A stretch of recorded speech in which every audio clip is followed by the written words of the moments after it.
Alright guys, so I just finished binge watching Terminator Zero, and I wanted to share my quick thoughts.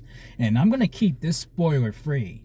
Like, I'm gonna keep this as vague as I possibly can. Now, I can say that this is a very bold series because after the first two Terminator movies, like, people have tried to continue the franchise, and there has been a decent attempt, and there has been like maybe a not so great attempt, and there has been like, okay, what the fuck were they thinking with this one? And then you put out another movie like where it's just like, okay, well, it's not as bad as this one, but can we stop? And then there's the live action series, the Terminator, the Sarah Connor Chronicles. Like, I mean, I didn't mind it at the time, but fast forward to now, it's like, I don't know, it didn't age well to me. But I feel like that this show is like, they definitely took a risk where you pull away from the Connors, from Sarah Connor, from John Connor, and then you put the focus on brand new characters that this franchise has not introduced. And hearing that out loud, just hearing that idea, your immediate reaction as a big fan is like, why would I want to see that? I mean, like, that doesn't sound like a good idea to me.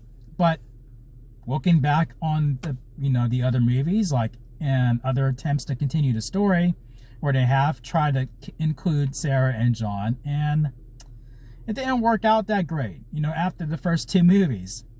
So this is where they're on brand new ground, where there are certain elements that are very familiar to the fans in there,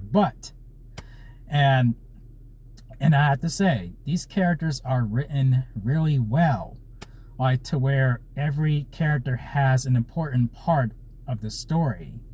And like, it does start off like a little slow, but like, as I continued to watch, it didn't take long for it to pick up for me personally, and I was just like, okay, this could be good. Let's see how this this first season, where it's just 8 episodes, let's see how it wraps up.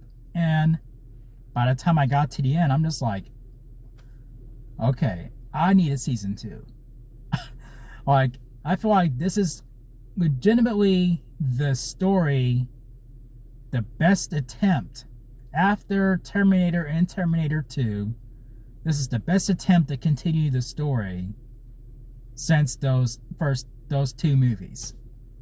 Like, I don't know if I would go as far as to say that it's better than those movies, but it's almost on par, to where the characters were written really well, and it's even as graphic as the first movie, and it's anime. Like, when I saw the trailers, like, the visuals were like phenomenal. I was like, okay, this looks like it could be a cool show, but it might not be. So I went in there with an open mind and kept my expectations very low, and I feel like it paid off in the end.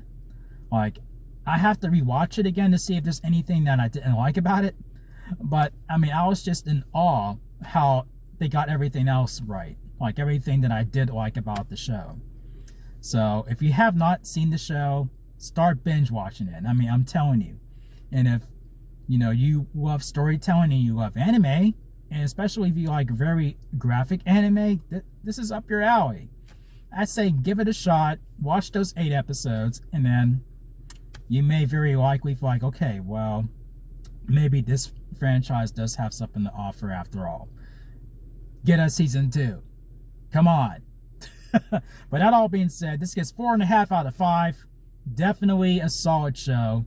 I did not expect to like it as much as I did, or really to love it, but that's just where I sit with it. Give it a watch. I'm telling you. Now, if you like this video, make sure you thumb it up, click subscribe, and click the notification bell. You know the drill. And if you have seen the show, share your thoughts. What do you think of it? So that's it, guys. You know, Terminator Zero, like, it's solid. So check it out. So until next time, I'll see you guys in my next video. So start binging. Enjoy.